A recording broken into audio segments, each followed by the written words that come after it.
Today is the 12th of August 2017. We've got 15 minutes. We're going at 10. We're all set up. We're just making a cup of tea to put in a bottle to drink while we're going out over the buoy, because there's not a lot of wind. What there is with us at least, but it's going to be an hour getting over the bar, so I've got to have me a cup of tea. Dave's over there, he's ready to go. In the morning, and we have sails up, but the wind we've got is coming towards us, and well, total nothing. But the tide's changing now. We should be going any minute. So 10:30 on the dot. Well, we've been going half hour now. We're going with the tide. As you can see, we're hardly moving. But that little bit of speed on that engine is using hardly any fuel, and it's just enough to give us rudder authority. Otherwise, we'd be just drifting basically with the current. But you can see a big swell ahead.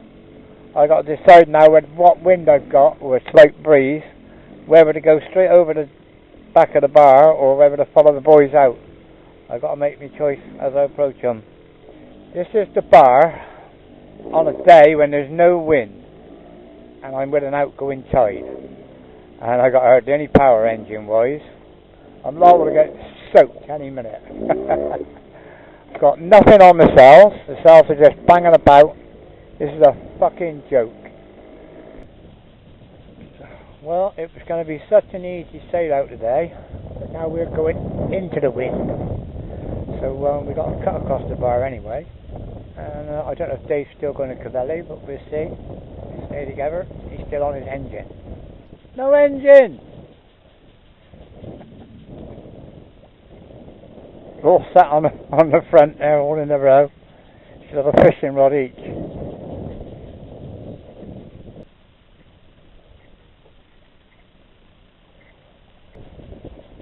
Now the wind is playing silly buggers, it's coming and going. Dave turned round and opted to put his engine on and get out around the bar buoy. I opted to come across the back of the bar and one big tack and I'm going straight to Clovelly. I look whether Dave's got his GPS on, but I'm on one straight tack for Clovelly now.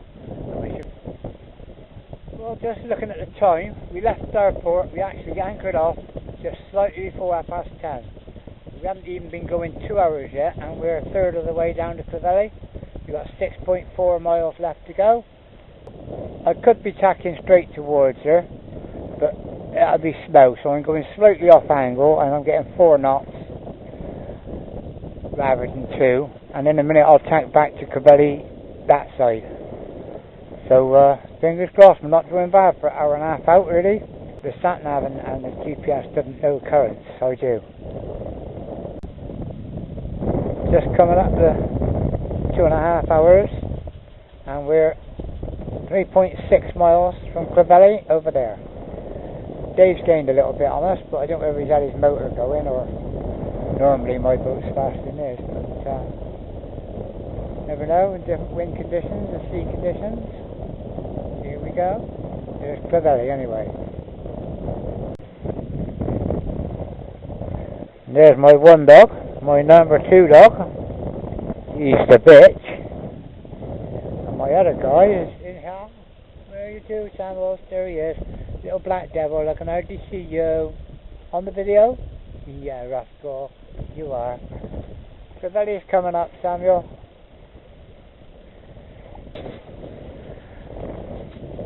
Well, you've heard of autopilot. My boat's got autopilot. I just fell a bloody sleep at the tiller, and when I woke up, we're more or less at Clovelly. There's Clovelly there, there's Dave over there on his anchor. So my old boat can't be that bad, kept me in a straight line, so it got me here. Don't know how it got me here, but it did. Bloody hell. Well, I come in the bay behind Dave. If you listen, he's got his motor going, and he's gone right in close. And he'll anchor up, but the wind has dropped to nothing. I spun around when I didn't want to, so I hove to. Time for cups of tea, and in theory, the tide should turn shortly, well at 4:30 odd. You've got plenty of time for fishing and messing about. Well, I'm sat hove to now, and if you look at this angle the boat's at and the angle the wind's at. As you can see, this boat, Hope 2, I can make her literally sit facing into wind. Literally. There's the sail let over there.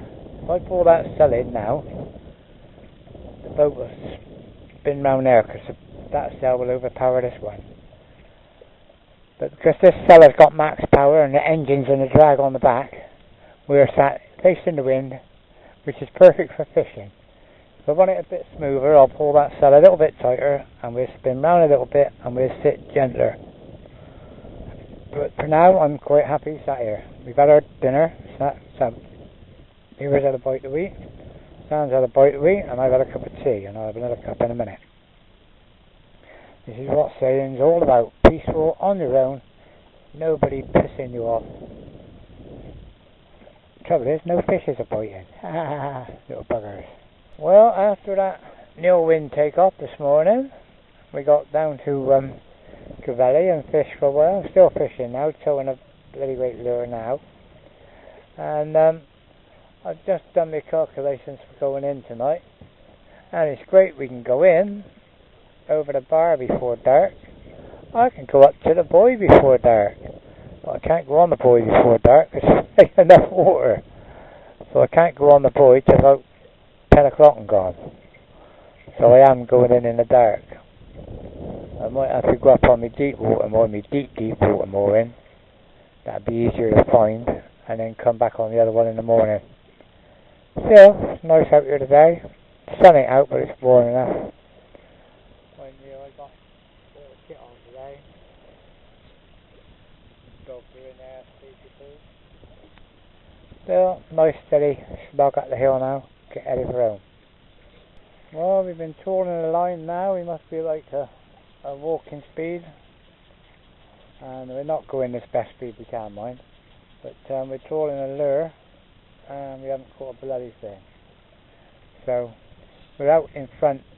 Our buoy's only just over there. It'll take me another half hour to get there, so that's way too early to go in over the bar. So I've turned down and I'm heading back down the coast.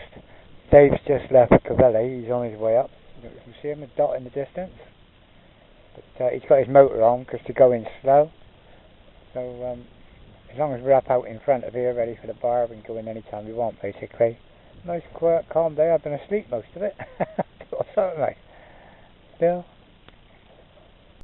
Boat for the last 10 minutes, the boat has been going perfectly straight. I'm not tied down, I haven't got the autopilot on. I'm heading back for Dave. And she's just keeping her own head in. Perfect. And it looks like I got a bite. I don't believe it. Coming on our outside buoy now. It's well, not the outside, it's the second, the penultimate one to the outside one. It's 2.56 miles away, and it's going to take an hour and a half to get there because we've got hardly any wind and we're only going at 2 knots, and that 2 knots, I'm afraid, is the tide. 0.5 of that is us. But we're getting where we want to be going, so as long as we get right in on the top of the buoys, then I don't mind starting the motor, because once we get in there we'll be in with the current sweep anyway.